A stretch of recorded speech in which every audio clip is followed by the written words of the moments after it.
Okay. I like that. You got the countdown, right? Yep. And then it's going to play music. What do I have to do? Start at the beginning, right?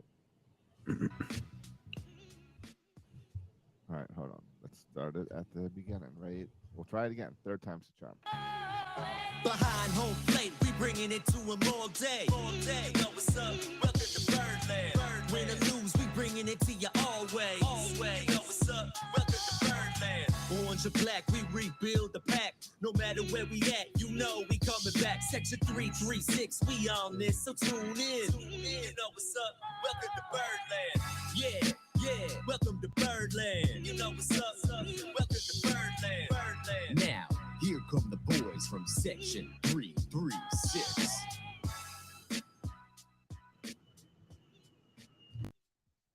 Baltimore sports fans, welcome to Section 336, next generation of Baltimore sports talk. I am your endearingly stuttering host, Matt Sroka. As always, I'm joined by the button lover, Josh. Hey, Matt. How you doing? A little nervous 1 week out from the trade deadline. Nervous about, what's going to happen, who's going to leave, who's going to come. It's going to be a lot of stuff happening this next week. Yeah, and I mean, just tonight, as we're going on, is all the rumors of Trey Mancini, and then Trey Mancini gets benched for tonight's game. They say it's just for rest, but the Mets are talking about, apparently there's rumor in New York about a trade talk going for Mancini and Dylan Tate. It could happen as early as tonight. So lots of talk going on right now. Yep, and I believe absolutely none of it. You have all of a sudden Twitter accounts popping up saying that according to their sources, I don't believe any of it. Right. Twitter accounts you never heard of have better sources. Yeah. Twitter accounts that have existed for a week all of a sudden have breaking news. Right. Yeah, don't believe those. Yeah, and in the background of that is Trey Mancini mired in, what is it, an 0 for 17 for 20, whatever it is, slump. 0 for 22. 0 for 22 slump. Yeah, so all that adds kind of interest and intrigue to what's going to happen. That's going to be an exciting, this time next week when we're talking, the team could look significantly different, or the team could look the same. We will find out. Yeah, and the problem is we all came off of that. We came out of the All-Star break like, hey, we're 500. How's this team going to do? And this team struggled with the Yankees, which rightfully so. The Yankees are the best team in baseball. They got one of the best records. Them and the Dodgers, I believe, are always going back and forth for the best record. They got a huge lead on the AL East. But the Orioles struggled, and we really needed them to kind of win 2 instead of 1 of those games. Yeah, I think it's open for debate how much these games matter to Mike Elias, but certainly you had the chance to kind of make a statement against the Yankees and against the Rays, 2 division rivals. And with the Yankees, listen, this is no surprise. The Orioles are not as good as the Yankees. The one game, amazing comeback against Garrett Cole, which was an awesome game, and a lot of positives to take away from it. But yeah, you lose 2 Yankees. It's disappointing, but it's also, like you said, it's not surprising. It's not. It's expected. You're not quite at the level. No one thinks you're at the level of competing for the best record in baseball, right? We're celebrating 500. They're celebrating. Yankees are celebrating nothing. Like the Yankees are full on World Series or bust, and we're not quite there yet as a team. Yeah, right, exactly. So it's not like it's a huge surprise. I think the fact that the Orioles took 1 is a positive to go out of that. Now we got 4 games against Tampa to see what we can do here. And you're right. I think if you ask Mike Elias, he's made his decisions before that. He's not going to let 6 games, 8 games, whatever we have before the trade deadline affect his plans. You don't think so? No, like I said with Mancini, I think the plan for Mancini was set on ahead of time, and it was based on whether Mancini would have signed an extension or not. And I think Mancini wants out. I think Mancini is making it clear. He gave some interviews, and he said he's looking at these final 4 games at home as his final games in Baltimore. He didn't make any comments about how You haven't heard him this entire season make a single comment about wanting the Orioles to extend him or loving it here. He's checked out. Does not want to be an Oriole in a week from now. Yeah, I mean, I think you're reading a lot more into what Trey's saying. I mean, I think Trey recognizes the reality of the situation, this is not. I haven't heard that Trey Mancini's requested a trade. No, Recognizing the writing on the wall. And have you heard Trey Mancini once say that he'd like to be in Baltimore next year? I've not heard him say he doesn't want to be in Baltimore next year. All right, where did Trey Mancini buy a house? Did he buy a house in Maryland? I'm not his real estate agent. I don't keep tabs of where. No, I know where he rented in Maryland. I don't know where he bought. He rented in Maryland. He bought a house, I believe, out in L.A. recently. Oh, really? So, yeah, I'll have to look it up. But I believe he has a new house out in California. Hey, and I mean, you've been rumored to be traded the past 2 or 3 years. I don't know if I'd buy a house in Baltimore either. And I mean, I would want to, just talking about kind of protecting yourself, just kind of like emotionally protecting yourself. I don't know if you want to invest yourself too much in Baltimore, because I don't know if Baltimore wants to invest in you. And by Baltimore, I don't mean the fans. I mean Mike Elias, right? There's no, Josh, you say there's no evidence that Trey Mancini wants to try and sign an extension. Yes. I could argue there's no evidence that Mike Elias will extend Trey Mancini, right? Like, it might be there was not. It might be a reaction against knowing, like, you can read the writing on the wall. An agent first baseman, Ryan Mountcastle, young players coming up. Maybe Trey Mancini can read the writing on the wall, and so he's saying, but before you fire me, I quit, kind of thing. Right. You don't trade me; I'm trading myself. Yeah, that's right. It was my idea all along. Right, exactly. That's what I do driving. This is my new thing to do. And I was driving with Mom the other day, Josh, and Mom did it too, and it made me so happy. She took the mannerism of my driving and she stole it, and she does it now too. And that's what we do is, and now we do it, though I started it. When a car cuts us off, I wave them over. Like, I don't let them in front of me. When they just like swerve in front of me, right. You just wave. I wave them like it was my idea. Get over there. I give the wave. And so I think this is Trey Mancini kind of getting the wave. Oh yeah, trade me. I can't wait to say goodbye. This is gonna be my last week here, because he sees the writing on the wall. He sees what Michael Elias is doing, so he's waving the car over. He's saying, yeah, it was my idea. This is my last week in Baltimore. His favorite place in Maryland is BWI as well. Oh, like Adam Jones. Exactly, Adam Jones. Yeah. I mean, and it may. I've been saying, man, since the beginning of the season, I think I've been the Mancini's being traded guy. You've been the maybe not guy. Yeah. You still on the maybe not, or you think the writing's on the wall at this point? Yeah, I mean, I also said, listen, I hope. Here's what I hope. I hope the Orioles have sat down, had an honest conversation with Trey Mancini. That's the thing about this business. Honestly, I never understood. I didn't understand with the Adam Jones stuff. It seems to happen all the time. The Manny Machado stuff. Like, I don't understand why, like, players don't sit with management and just have open, honest conversations. Here's. So I just hope that they've had an honest conversation about Trey Mancini. And if you're right, Josh, that Trey Mancini, like, it's not Michael Elias doesn't want to extend him. It's like Trey Mancini is like, I spent enough time losing in Baltimore. I want to go out to the West Coast, or I want to live somewhere else. I want something. Now wouldn't be the time to leave. The weird thing too, like how will Trey feel, Josh, if Trey Mancini is traded away to the Mets or something, and Orioles make the playoffs? Like, how do you feel about that? After going through all the losing seasons, now seeing the Orioles win, not there, that's got to be a crusher, right? I don't know. I mean, let's look at the other hand as an Oriole fan. How will you feel saying the Orioles don't make the playoffs? Because it's a long shot. All right, so the Orioles don't make the playoffs. How do you feel as an Oriole fan seeing Buck Showalter and Trey Mancini together in the playoffs?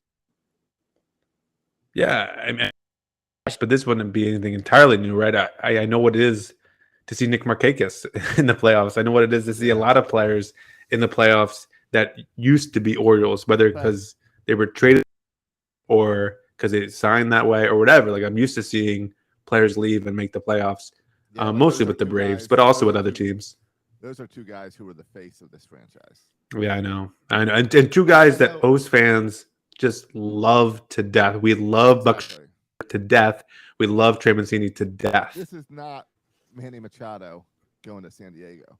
Because even when Manny Machado was like the best player on the team, he was still never the face of the organization. He was the best player out on the field, but not the guy. I don't know. You always still had haters. There's no haters on Buck and on Trey. Yeah. I mean, I guess the difference, just thinking about it now, is Manny Machado was like just incredibly talented player. So you just like love to watch him play every day because you know he was going to do something amazing on third base or amazing with the bat. And Trey is not that sensational of a player, right? Like he's not going to make. He's not. I mean, this weekend.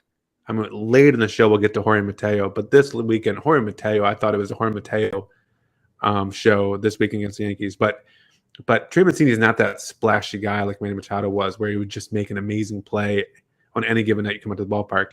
But Trey Mancini is that like just lovable. He just feels like a Baltimore guy, right? Like not overly talented, just works hard, comes to the to the ballpark every day, puts in a good day's work. You know, his story, of course, he was endearing to the fans, but of course, overcoming cancer made him even more endearing to the fans, and just seems like the guy you want mic'd up, just your everyday kind of common Joe guy, and just a guy you love to root for, and Buck Showalter, again, right? Buck Showalter, for how, again, different than Manny, how much Buck embraced Baltimore and embraced his role with Baltimore, and yes, the winning and the success, but also what do we know Buck Showalter most for? Right. I like our guys, right? And as Baltimore fans, we certainly like our guys, and have your manager come out there and say, I like our guys, I like our guys, I like our guys. Like there's something endearing in his willingness to kind of stand up for the Baltimore baseball team in a way that we haven't really had a manager stand up for Baltimore like that before was pretty cool. So you're right. Both those guys, all that to say, both those guys, I feel like have a special place in Baltimore fans' hearts. And they come from that same cloth as Nick Markakis, Adam Jones, JJ Hardy. Yeah, that's true. Guys that and you look at the Oriole team now, and there's potential there, but it's why Oriole fans have always been attached to weird players. Where like you got Manny Machado out there who's the best player, but you got all of Birdland focused on Ryan Flaherty. There's more Ryan Flaherty Twitter fan accounts. Exactly. Fan accounts, yeah. Exactly. Yeah. And you've got. I think that's why I just saw McKenna get a hit, and I think McKenna's getting a little bit of that. Where like I love McKenna. I think McKenna gets too much hate. Like, I love McKenna. It's like McKenna and Mateo get that. It's the same type of vibe as Ryan Flaherty, where it's like we like them. They're not the best player, but that doesn't matter. They're still our guy. Yeah, about that. So yeah, it will be we in the team. Yeah, especially the Mets because of Buck Showalter. I think isn't Wayne Kirby over there too? Connection. Right. So yeah. What's happening, right? Well, I don't know. Like I think. What are your chances that Trey gets traded now? A week out. A week out on the trade deadline. Yeah. So I think, I mean, you mentioned Trey's comments. He said he's saying goodbye to Camden Yards. Yeah. He's saying goodbye. That seems like likely. What type? But I don't think it's 100%. What type of goodbye do you think he's saying to that left field wall? Oh yeah. I think he's saying a big old middle finger salute goodbye to that wall. But no, I think Elias will try to move him. But I don't. But I also think, Josh, I'm also just like, I don't know. Like our offense is not great. I know he's in an 0 for 22 slump, but Trey makes this offense better. That's what I'm saying the whole time. Right. Like he is a valuable piece, both leadership and like actual player. And I think whoever we bring in, Stowers, whomever, No. makes up for his offense contribution. So I don't think Mike Elias is in a position where he needs to trade him for nothing. Right. But I also think yeah, go ahead. that's the most interesting thing to me is what can you get for Trey Mancini? Yeah, Because I don't know. He's not an all-star. He's very good. He's a better person than he is a ball player. And he means more to Birdland than any other team out there. So Right. what do you trade that fans don't get all irritated about? Yeah. It's So Josh, also a exactly. So rental. let's say, yep. So you're right. Teams aren't going to pay a lot for him. So you're not going to get like a top 100 prospect for him, right? Right. And so all of a sudden you're going to get better 18 and 19 level prospect on someone's top 30 list, and they think, but then when they go to the Orioles, because the Orioles farm system is just bonkers right now, they're going to be further back. 29 or 30, yeah, Right. or 29. Is that fine that we traded Trey Mancini 29th best prospect? Like, what? Does that even make sense at that level? So that's the only thing that gives me pause. Like, what could the return be for Trey Mancini that could make it for Mike Elias? Yeah, and that's where it gets tricky because that's where, yeah, I don't know what type of prospect, unless it's a really long-term prospect, you're going to get from Mancini. So can you get pitching help for this year? Can you do a rental for a rental? No, because the type of team that you can't be buyers and sellers with the same guy. You can never find another playoff-bound team that needs a first baseman and has extra starting pitching. It doesn't work that way. Yeah, it's hard to find that deal. Yeah, if you're going to get a piece to help this year, you're trading to a team that's not playing for this year, and I don't think you're not going to be able to trade Mancini for a piece that helps you this year. So it's going to be prospects. And when you have to throw in Mancini and Dylan Tate, it's really scary about what prospect you're going to get. If you're then throwing in a quality bullpen arm and Trey Mancini, you have to get something good. But I don't know what that's worth in a rental. Right. And so maybe that's how you swing it. Maybe that's, with Trey Mancini, you can't get the prospect you want, but all of a sudden you throw in Dylan Tate and Trey Mancini. Everyone needs bullpen help, right? There's not a team in baseball that doesn't need bullpen help. And so all of a sudden, maybe that gets you the top prospect that you really want, that you just can't get with Trey Mancini alone. So maybe it's going to be a package deal with Mancini or someone else, Perez and Mancini or whatever. Yeah, we've seen Mike Elias in the past get like these, Dominican players who are 17, 18 years old. I feel like that was when we did our Dominican Summer League. We couldn't get enough players, and so we were but I feel like now we're kind of into the international signing enough that we don't need to trade just to fill that roster. Right, and so I feel like trading Mancini for a couple 18-year-olds that no one's ever heard of, I don't know if that's going to get it done in Birdland. No, you're going to have to trade for someone who could potentially be part of this rotation next year, which is going to be a tough trade, a tough deal to find that spot, because it is. The farm system's good. You've got positions lined up, so you're looking at your farm system not for 5 years from now, but in the next 2 years, what are you going to need? And you've got the infield hopes, you've got outfield hopes. Starting pitching's the weakness, and I don't know if you can get something like that for Trey Mancini. Yeah, I mean, no one's going to trade a future projectable rotation arm for Mancini. I don't think they are. I think those pieces are too valuable, so I don't see that. Now, maybe you throw a Dylan Tate in there, maybe that moves the needle. I'm not sure, though. And that's the thing. If you throw in a Dylan Tate and you get a team like the Mets where it's this year is all or nothing, maybe, because the Mets have a nice rotation. But they've had lots of injuries this year, which means their top prospects have came up. They've brought guys up to fill in as Scherzer was hurt and other guys on that team. What that team has struggled with is the rotation. Yeah. But on the other hand, Josh, I think Scherzer is back now, and I don't know how much you can rely on it, but DeGrom is making his rehab starts, and he should be back. Right. So maybe all of a sudden, where it was you're kind of thinned out because of injury, now all of a sudden players are going back, and you have an extra arm. I'm not sure, but again, with their injury history and some of their older players like Scherzer, I think you want that insurance policy of those pitchers. But yeah, it's going to be interesting to see what you're going to get back, because you're right. What you don't want, here's what I don't want. I don't want an Alex Cobb for Jahmai Jones situation, right? Like, we can't get Jahmai Jones back. That can't be the deal. Or a guy like that. Yeah. A bubble guy or something, yeah. It can't be a guy, that might not even make this team, because Birdland would love to have the final 2 months of Trey's career versus Jahmai Jones. Right. Versus some low kind of wild card that maybe there's a 1% chance that might work out. Yeah. Right. Yeah. So, but also, like, it looks like the upper minors is pretty good. Like, it looks like our AAA team is the best team right now in the minors. It wasn't that way at the beginning of the season, but right now.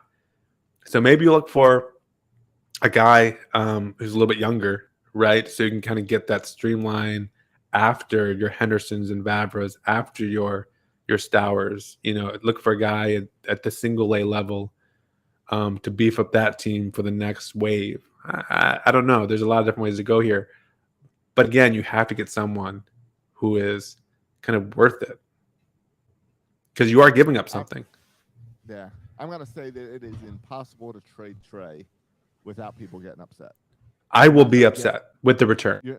Right. You're not going to get a return that makes people happy and makes people understand it. Yeah. Because even on a good return, Josh, you're who is good. Like, I know Trey Mancini is good. For a guy that has, like, what, a 20% chance of becoming a major league starter, right? Probably a 5% chance of becoming as good as Trey Mancini is. And the chance of you getting it in a position where I understand and see the weakness is really, really slim. Yeah. And I think Michael Lyles is transitioning to this, and you have to be right that we're no longer, like, we're starting to compete now. Like, we need to start competing. Like, we need to start like thinking about the rest of this year, but also 2023. Like, we are good now, right? We're not trading everybody away. And I'm pleased. We'll see what happens. I'm pleased that there's been very little chatter about Jorge Lopez. The only chatter I've heard is that Lopez's asking price might be too high, which is what I want to hear. And if a team wants to go too high, then I guess you can part with Lopez. But I want the prices now to be high. Whereas years ago, you want Miguel Castro? Yeah, you can have him. Right. What we give it? You want Tommy Malone? Okay, you can have him. Where this year, I think it's like, no, like, we will keep these guys because they're good and they'll be here next year. But if you blow us away, I'll consider it, which I think is where we should be. Yeah, I understand that. I do think so. I do like, and you see it in the national media now. We talked about it last week, but you saw it even more this week, where national reporters are starting to say, hey, actually, the Orioles are kind of fun. Something's going on, and I've seen multiple writers going, hey, something's going on with the Baltimore organization. Let's pay a little attention to the Orioles. They're a fun team. Mike Petrollo, I saw, just tweeted out, the Orioles are exciting to watch. Like, I'm really into this team all of a sudden. There's people are starting to pay attention, and it's because of, as we talked about before, this team fights, and this team never gives up, and this team doesn't need the stars in order to do it. So you can continue to do this with Trey Mancini for 2 months and be good, be fine, be happy. Whatever you trade, I don't know. It's just going to be weird. It's just like, at least with, I know we need to talk Anthony Santander there, however you want to pronounce it. But I feel like at least him, I can see some more trade value coming. So I feel better about that move. Yeah, we'll get to him. Josh, one other question though about that. I don't think Michael Lyles, I'm pretty confident Michael Lyles won't switch into be buyers. But if you look at this team, we're buyers, but we're not sellers. Okay, but Josh, just let me ask you this. Yeah. Put yourself in the GM seat, and I'm going to pitch to you a team that is young, a team that has a bunch of really good players under control, a team who has Grayson Rodriguez and John Means coming back. Grayson Rodriguez as early as this year, John Means next year. I'm looking at a team that has a top 5 prospect about to be promoted, another top 100 prospect about to be promoted. Josh, couldn't you make, if you were the GM, and I know Michael Lyles won't, but make a strong case for being buyers and buying a starting pitcher or a second baseman with some argument. I can easily make that argument. That argument's simple. This argument is, when I look at this team for this offseason, what do I need to do? We've talked about this over and over again. I sign Carlos Correa, and I sign a rotational arm. I sign a number 1, number 2 pitcher. I'll take a 3, yeah. Fine, I'll take a 3, whatever. I sign another arm because I'm going to have John Means, Grayson Rodriguez, DL Hall. I need 2 more pitchers. I sign a big pitcher this offseason. So I could sign him, or I can trade Trey Mancini, Anthony Santander, some of these strong bullpen arms, and get them now and not have to deal with that during the offseason. Even a prospect. We have the number 1 ranked farm system. We could trade a piece or 2 away and still be a really strong farm system without trading away a Henderson or without trading away. No Henderson, no DL Hall, no Grayson Rodriguez. Yeah. You can go outside of our top, we could still, there's teams that covet our prospects outside of that. Yeah. Can you explain this to me? Yeah. Why is everyone obsessed with Kyle Stowers? Well, I've been poo-pooing him a little bit. I don't understand it. Everyone's like, make these moves to make room, trade Anthony to make room for Stowers. Stowers has had a few opportunities up here. Well, had one. He had 1 week, 1 series in Toronto because Santander wasn't vaccinated. Yeah. And he didn't even start every game. Now, Santander is now vaccinated. How much do you think that has to do with? Is that did he go ahead and get the shot because the Orioles are playing well and we're going to have to go back to Toronto, or did he get the shot to increase his trade value? Yeah, the timing right before the trade deadline is very interesting. I haven't checked the schedule to see when we go back to Toronto, but the time. But it's not like we go there tomorrow, and so the timing is very interesting. Well, you probably have to get it. My guess is, remember, to be fully vaccinated, you got to be like 2 weeks out, so it could easily be. Oh yeah, maybe about going to Toronto, because if you're on a cruise ship, you have to have your second shot. And Keegan Aiken, who's not getting traded, I don't think. He was vaccinated as well and wasn't. All right. You know what? Yeah.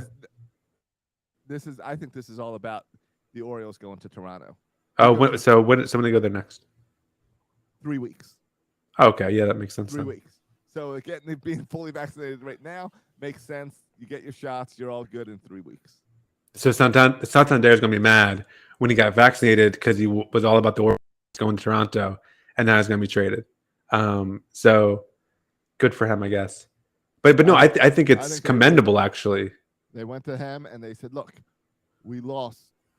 We split in Toronto the last thing. We needed you there. Get the shot, help us out. We're in this." And I think he went and got the shot. I don't think so. Not for the trade deadline.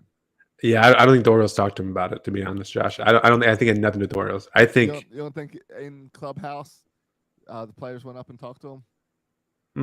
I don't think. I mean, Brandon Hyde was asked. He said point blank, "I did not talk to him about getting vaccine." I do not think the Orioles did. I don't think Elias did either. No, I think Cedric Mullins, Trey Mancini. I think some in clubhouse, other players. Oh, maybe. We really want you there. Like, I understand you're going through this, but it'd be really nice to have you there. Yeah, that could be. I got my shot, and I haven't had any issues. That type of stuff. Yeah. I mean, I assumed it came more from his agent. Like, listen, you could be traded. You go to a World Series contender.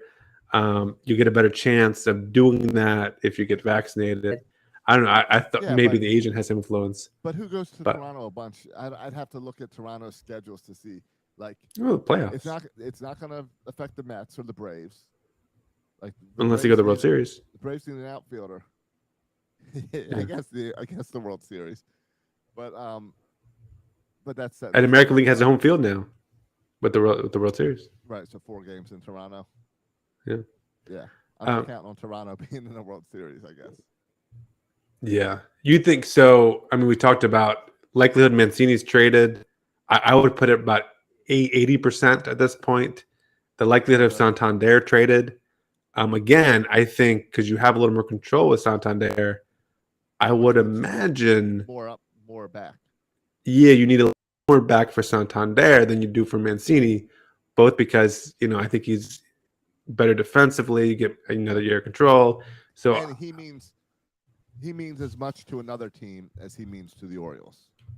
Right, which it's right. Yeah. So I would put the likelihood probably at 70%. So you're saying Santander has a lower trade value? I think A lower chance of being traded. I would put him at a higher. I put Trey Mancini at 99%, but I think Santander is right up there at like 85% because you can get much more back from him. You could trade him and actually get a part that could help you this year. Maybe the only part of it. Yeah, I mean that's the only part of it that maybe I would think makes him more valuable, but also maybe more likely to be traded. There's no urgency, right? Like if they don't trade Trey Mancini now, they're not trading him at all. Where it's not that free, so you still have the next 2 years to play with him or deal him if you want. Yeah, I got a question. So a little off trade topic, but as you were talking about how long you have with Santander, so this Jackson Holiday kid, number 1 draft pick, just paid him a record $8-some million. Record for a high schooler. Record for a high schooler. How long do we control him for? How does it work now in baseball? Like, I know your clock. They always talk about your clock starting to tick when you get to the majors. How long can you leave a guy in the minors? Well, you can leave him. I don't know all that here. I think you have like 7 up, but I mean, you can leave him in the. He's going to be down there like 2-3 years max. Yeah, but this is where and I don't know all the rules here, but this is where the Rule 5 draft comes in, right? Because after a certain number of years, you have to put him on your 40-man, or another team can pick him up in the Rule 5 draft. But I don't know how long that is exactly. Got it. That makes sense. So the Rule 5 draft is part of that, helping you push guys out of the minors. Right. So a guy can't stay in the minors. Another team will pick him up. Okay. Yeah. I wondered about that. Thank you. Which connects to our Santander talk because he was a Rule 5 guy. Right. And a guy that we have a lot of control of still. Because can you imagine? We got him I don't know, 3 years ago, 4 years ago. And now, I'm sorry, no, it was longer than that. It was like 17, right? Like 2017. That was when he's young. Yeah. No, the Orioles have to be the king of the Rule 5 draft. Wasn't Wells a Rule 5 guy also? Yeah. It's hard to like the great. I mean, Jose Bautista is a great Rule 5 story. Darren O'Day, I think, is another Rule 5 story. Yep. But those stories are so rare to have a Rule 5 guy who becomes a regular everyday player. And we got 2. We got an everyday outfielder and an everyday rotation arm above average at both positions out of the Rule 5, which I think is pretty rare. And I guess kudos to the Orioles. I think Dan Duquette was Santander, and then obviously Michael Lyles as well. And that's the thing is this team, as much as we give credit, this is just like when Dan Duquette was playing well. And we had to look back and give Andy McPhail credit. You do have to give some of the credit for this team to Dan Duquette. I know people don't like to do that, but none of these guys coming up, besides Adley Rutschman, was the first draft pick up from Michael Lyles.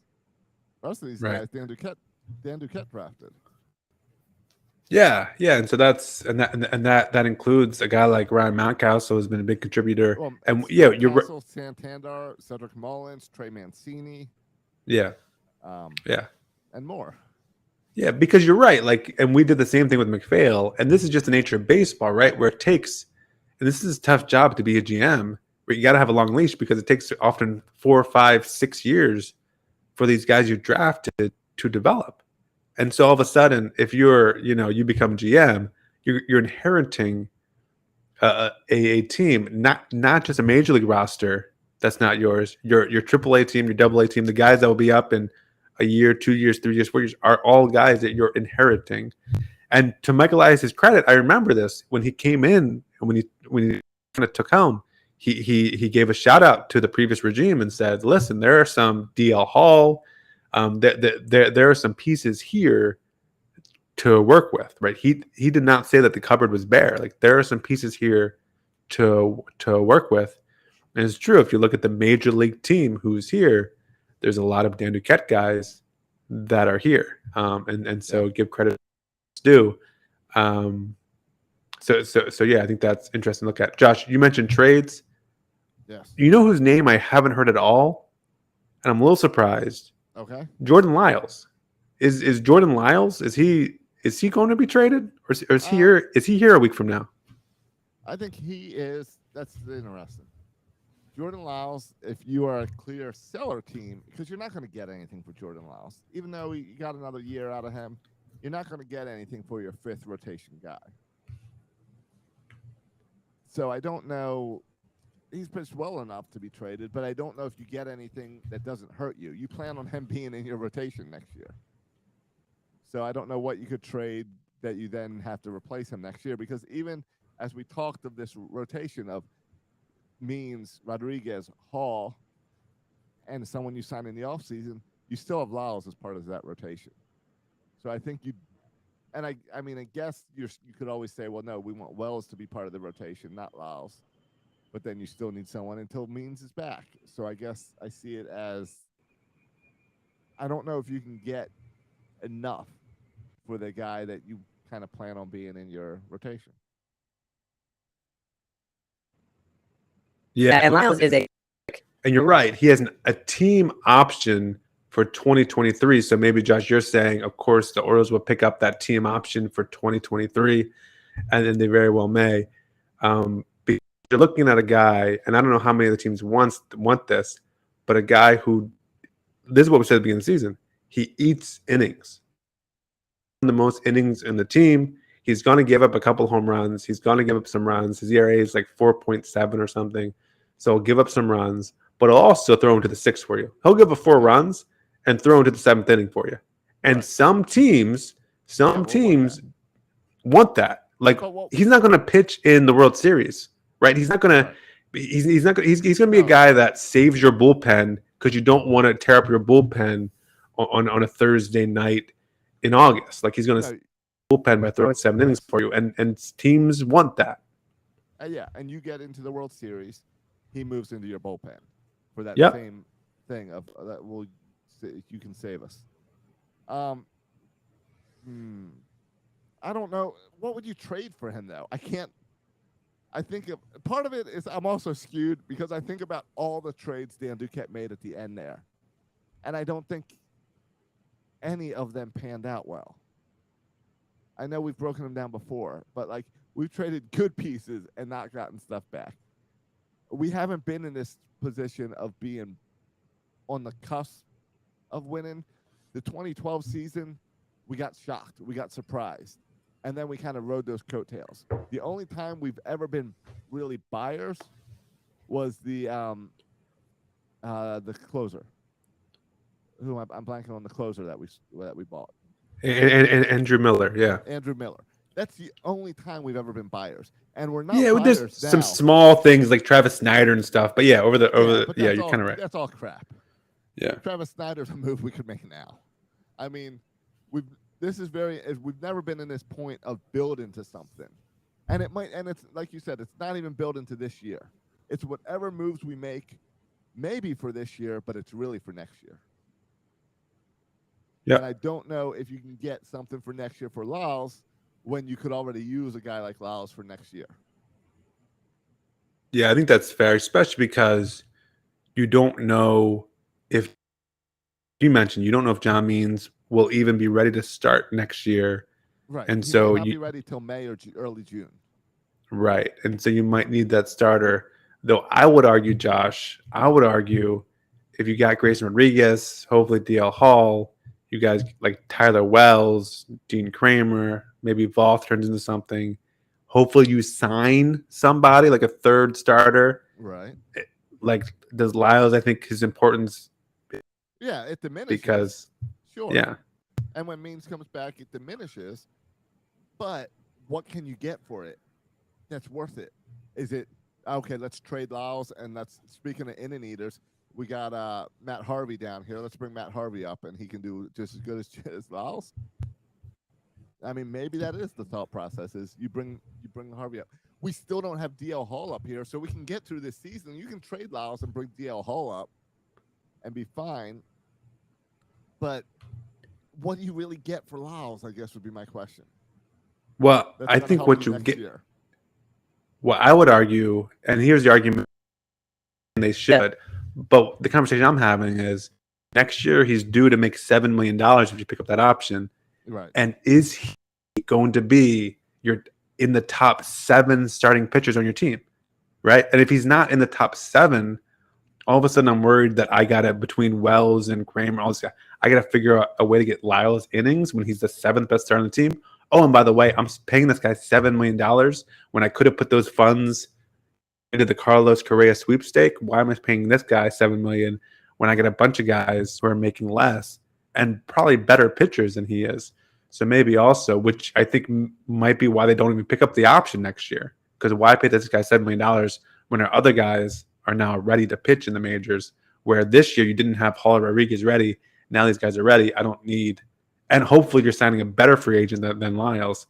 So prospects coming up, you sign a better free agent. All of a sudden, maybe there's not room for Lyles in the top 6 or 7, so you don't need him anymore now, or you'll just lose him at the end of the season. I guess that's the argument for trading Lyles, or trying really hard to trade Lyles now. And I guess I would say, like, Michael Elias this entire time has said, when this team is ready to compete, we will spend the money.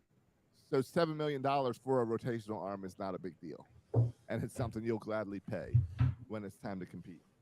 And I think that's why the Orioles made that deal. They were real aggressive in getting him in the offseason and making a deal like that to guarantee him 7 years and $7 million in 2023, with options, I think, up to $11 million.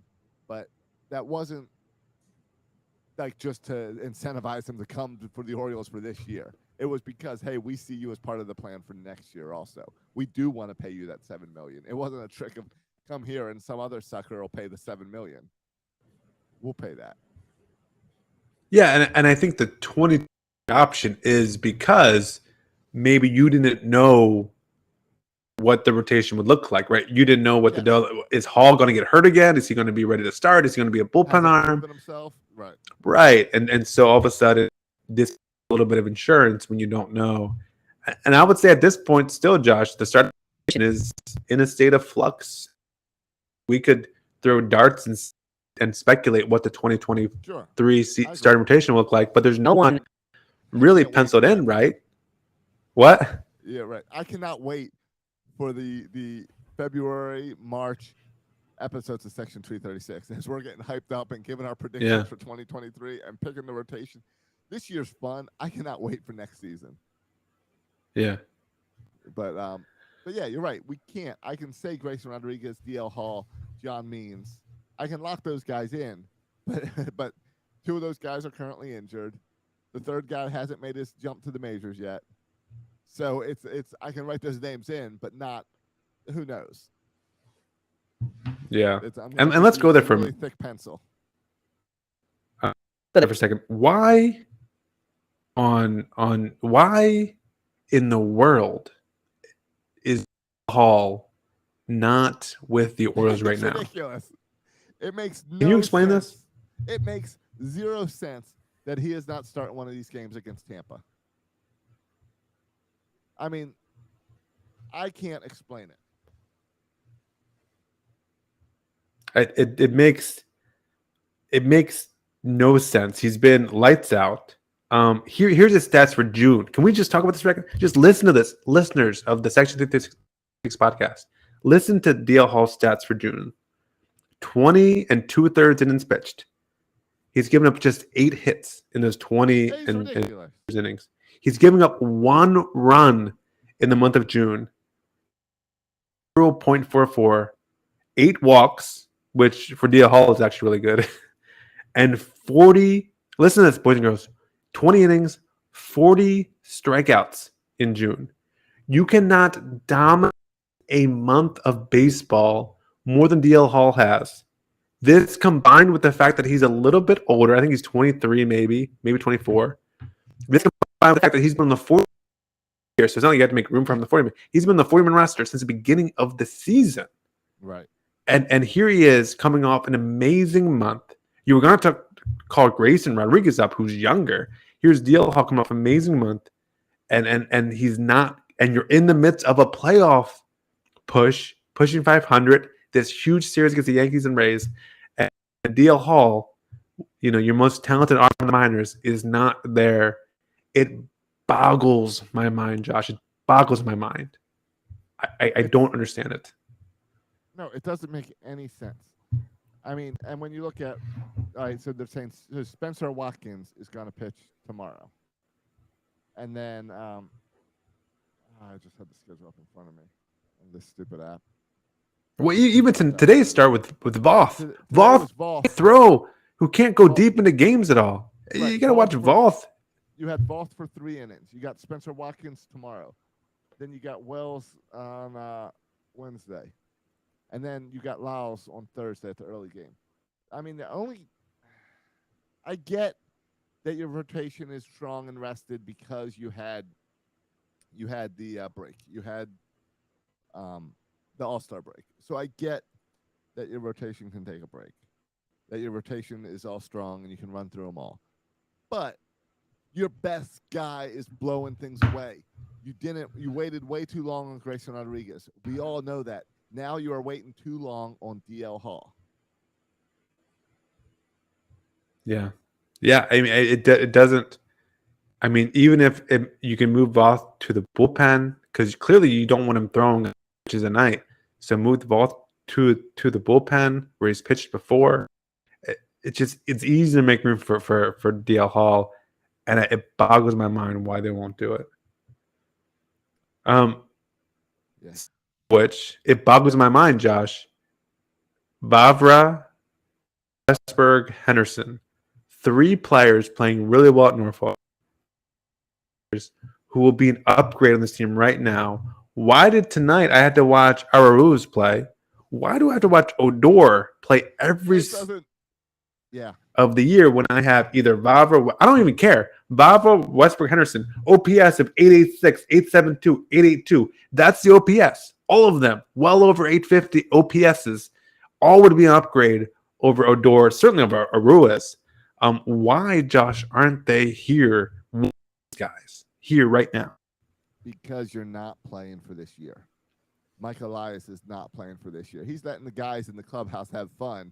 He is not making the right moves to have this team win this year. Because you're right. You bring up DL Hall, you bring up Westbrook, you bring up all those guys, this is a better ball club. Even just one of them. Straight up. Yeah, but I mean, each one you bring up, this team increases, and this team is better. So it doesn't make any sense except for you're not playing for this year. And what irritates me is when you play that well in AAA, you've proven that it's time to go up. Bringing them to the majors is not going to hurt them at that point. Even if you say they come in and it takes about a month for them to get competitive, to get back in strides. Okay, that's fine. Guess what? In a month, we could really use that guy. Yeah. Bring them up one at a time if you have to. Space it out. I don't know. I guess I'm really curious to see in the next week.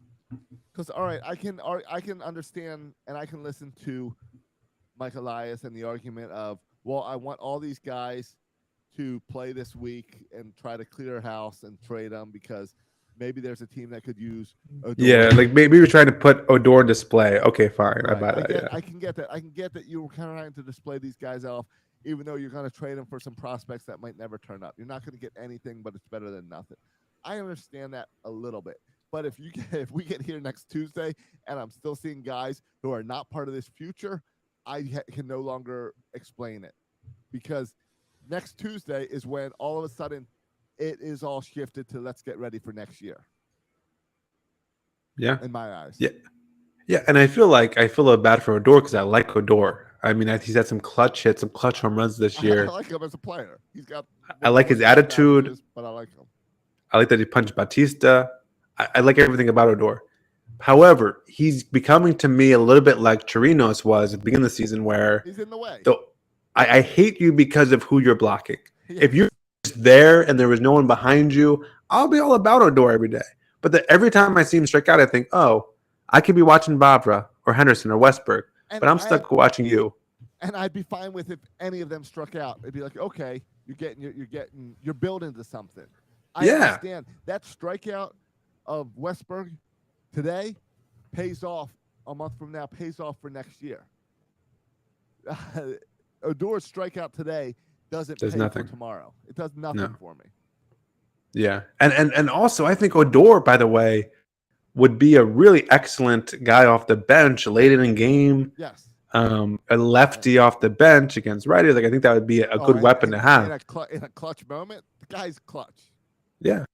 But can I tell you, Aruz is not a weapon off the bench. So, like, take away Aruz, put Odor on the bench as your weapon, bring up Westberg or Henderson as your everyday second baseman, and boom, you immediately become a little bit better of a baseball team. But you're right, Josh. I am willing to not flip out about this with the assumption that he's putting Odor on display for one last week. Yes. And I get not like if you're I don't want Westberg called up to ride the bench, right? I don't want him up there, Aruz playing once every week. No. When these guys are caught up, they're playing every day. Yeah. So I get that. Yeah, because it's about next year. As fun as and the rest of this year. Honestly, I still think it's an upgrade over Odor for the rest of this year. But you're right, it's also about next year. I agree, it's an upgrade. But as fun as this year is, next year is what matters, and getting ready for next year is what matters. So, but I do agree it's an upgrade for this year as well. Hey, talking about this infield though, this year has kind of shook me up a little bit because I thought, Urias, placeholder, Mateo, placeholder. Yeah. Your Urias now has one of the best on the team. If you look at F4, he's been kind of on fire lately since coming off the IL. Mateo is one of the most exciting players in baseball. Yes. I mean that game, both the amazing catch that he had yesterday, and for me the most exciting play was when, it was the pickoff attempt at first, and he went from first to third on a attempt, and then eventually scored on the short sac fly to Aaron Judge. Why Aaron Judge is playing center field, I have no idea. But that like whole sequence was kind of just unbelievable. And now Mateo is actually getting on base more and playing more. Josh, Urias and Mateo, like I like these players. I want them to stay in this infield. And now all of a sudden you have Berg, Henderson, and Vavra. All of a sudden an infield that looks like it lacks. Yes. It looks pretty crowded. And I'm not even including signing a free agent at shortstop. Like it looks a little bit crowded infield. Josh, what do you think Urias and Mateo are either the guys placeholders, or do they have actual futures on this team? Can they coexist with a Henderson and Westberg and a Vavra? I think Mateo is a great off the bench guy. I think Urias might be playing himself into some trade value, the way he's been playing the past month. So I'd trade for him. I think you could find a team that could trade for him as some extra depth. Because I don't know. Urias is still young. We got plenty of control in Urias. Yeah. So, but I don't want him in the way of these big prospects that are coming up. So I don't know. I don't know what you do with Urias. I would be trying to trade Urias. Is what I would be doing. Yeah. Maybe. I mean, I guess you have to ask yourself, if you're Mike Elias, who do you like better, Urias or Westberg, right? And that's, I think, a conversation you can have, and to see who gets traded. Right. That's true. You could, with all that depth, you could say, who do you want on your infield in 2023, Urias or Westberg? Yeah. Now it'll sting if we trade Westberg, but Yeah, you're right. It will be that statement. If they trade any of those guys, it's a statement that Michael Elias trusts Urias and sees Urias as part of the future here. Well, and then if you look back to what the Astros did, and we always go there because Michael Elias was there, though I think we go there Yep. too much because not like Michael Elias was GM there. He was just, No, a guy you know, there. He learned. He watched and was part of something that worked. So Well, the Astros trade for starting pitchers like Justin Verlander is the biggest one, but they traded for starting pitching, and that's how they built with trades. And if you want to trade, not just for a Jordan Lyles type, but if you want to trade for, I mean, this deadline, Luis Castillo is the biggest guy. Like if you want to trade for a top of the rotation arm, you're giving up top 100 prospects, right? Like if you want to get that top arm, you're going to trade away prospects. And so that's part of the reason why you have all these good prospects in all these positions is because some of these guys on the now that we like, some top 100 guys right now, next year, this time, will be traded. And I don't expect it to happen this trade deadline, but next trade deadline, I think it's very possible that some of these guys get dealt in order to get that elite pitcher that you can't afford to sign, but that you get kind of mid-season. I think that's very possible. Yep. And that's why you have that. Sure. Yep. And so that's the argument for keeping your eyes and keeping Westbrook. Keep them all. Trade excess at the next trade deadline. Yeah, I could see that, but it means getting rid of Odor and Auroras now. They got to go. Yeah, I mean, I just don't see how they can make it on the roster the rest of I like Odor as a clubhouse guy. I like him as off the bench clutch guy. I like him on the team, but I just don't want him playing every day when you have such other talented players in the minors. And Mike Elias seems to be, I don't know, it just seems to be like some of these promotions, Josh. It's a little bit annoying. Yeah, no, it is.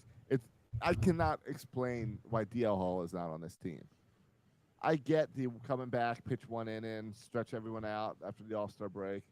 But I don't get why then that wasn't a stretch to then bring you up to Baltimore. The team could have used you. They could have used you today. They could have used you against the Yankees.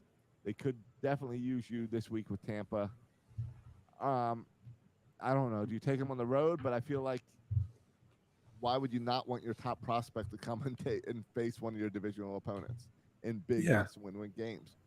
And what's the downside? I don't understand the downside of it. Right. Yeah. Exactly. So I don't get it. Don't get it at all.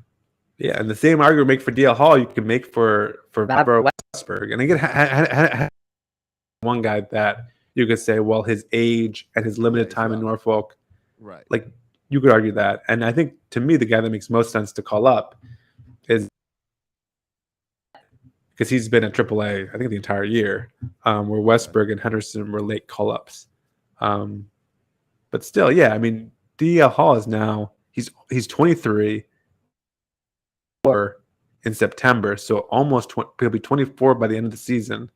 So he's not like a young kid. He's been in the system since 2017. Everything seems to be lined up for him to be kind of in the majors now. I agree. But we'll see. And maybe he'll be called up tomorrow and we'll look like silly fools for this conversation. I also got all excited because his first start, he pitched an inning. But now all of a sudden they're saying, no, we're just controlling everyone's innings coming out of the All-Star break. So everyone's just pitching 1 or 2 innings. Doesn't mean they're being promoted, but I guess we'll see. DL Hall needs to be promoted.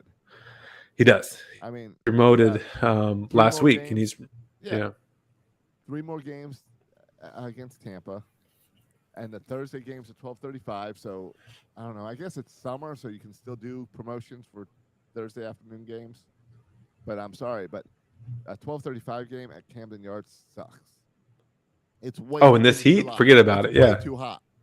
And it's like, I get all right. You could announce that DL Hall's pitching on Thursday, and I would go if I was in Maryland. You would go too, because we're diehards.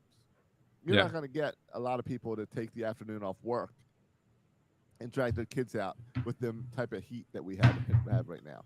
If you wait till the weekend, we go to Cincinnati and Texas. Then we come home for Pittsburgh and Toronto. Um, I'd like him to pitch against someone before Toronto. I just watched Toronto blow up the Red Sox, and their offense is on fire right now. I'd rather that not be DL Hall's first start, but I mean, I want him up here. Are you waiting? Are you trying to make room in your rotation and bring him up next week? Is it the same as the hold at second base? You're trying to get these. Are you trying to get Lyles one more start? Get, I mean, Wells, you're not going to trade, so who cares if he has another start? Voth, did you really want him to have another start? Watkins, maybe you could see trading Watkins. You could give him one more start, but I don't know. I don't understand. I can't explain why DL Hall is not in the majors now.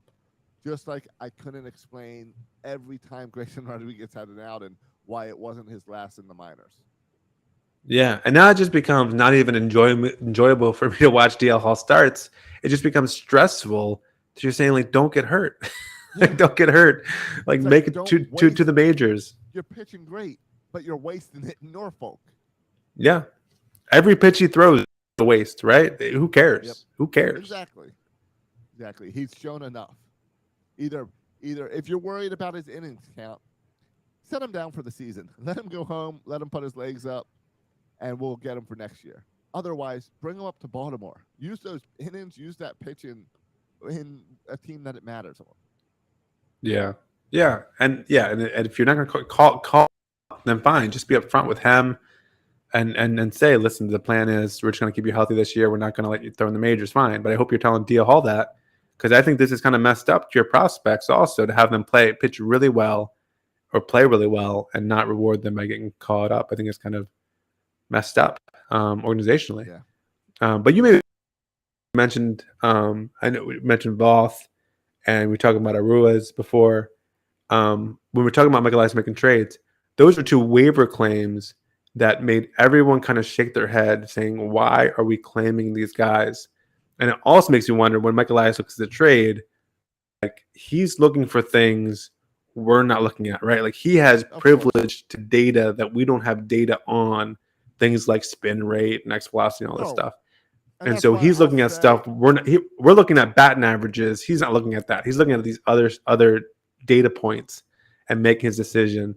So it's very likely he has guys circled in organizations that he likes that will make everybody else, including I mean Oriole fans, kind of scratch their heads with the guys that he likes, because he has data probably that appeals to him that might not appeal to us. Right. And that's why I'll say I don't understand why DL Hall is not up. I don't understand why these other guys are playing. But I will never say, well, at this time, I will not say Michael Lyles doesn't know what he's doing. I still trust what Michael Lyles is doing. I just do not understand, as a fan of this team and a guy that watches every single game and tracks all this stuff and gets on this podcast and pretends to know what I'm talking about for an hour every week. I don't understand, but that doesn't mean Michael Lyles is doing it wrong.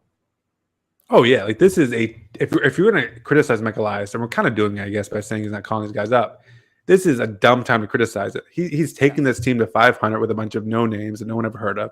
He's promoted this team to the number one. I don't know. Maybe they're doing it in spite of Michael Lyles. Yeah. Situation. He's promoted this team to the number one farm system in baseball. He's established a whole, Dominican summer league that didn't exist before he got here.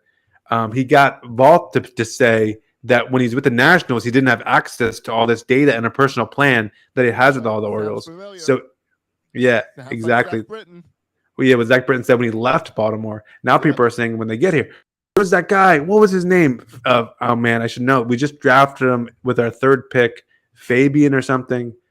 Fabian, who said his quote, he wanted to play with Baltimore. They asked him last year, he was drafted by the Red Sox and chose to go to college instead of signing with the Red Sox. They asked him if he was drafted by Baltimore, not the Red Sox. What he said, probably, because you wanted to play for Baltimore. Yeah, how insane that is. So all these things are going right, and so yeah, we're nitpicking the call-up time of DL Hall, but nitpicking the call-up time of DL Hall or any of these prospects is not saying that Michael Lyles is doing a bad job. He clearly has a team on the right trajectory.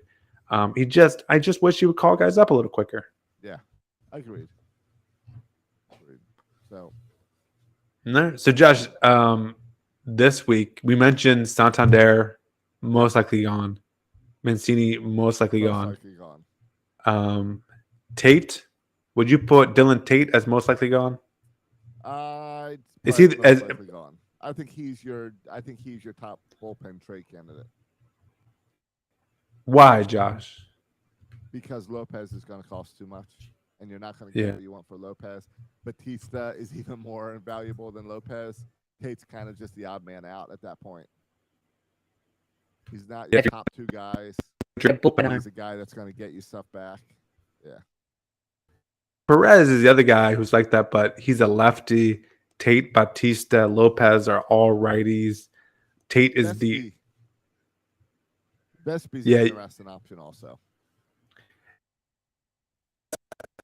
Still has yet to yo-yo him a little bit, but still has yet to give.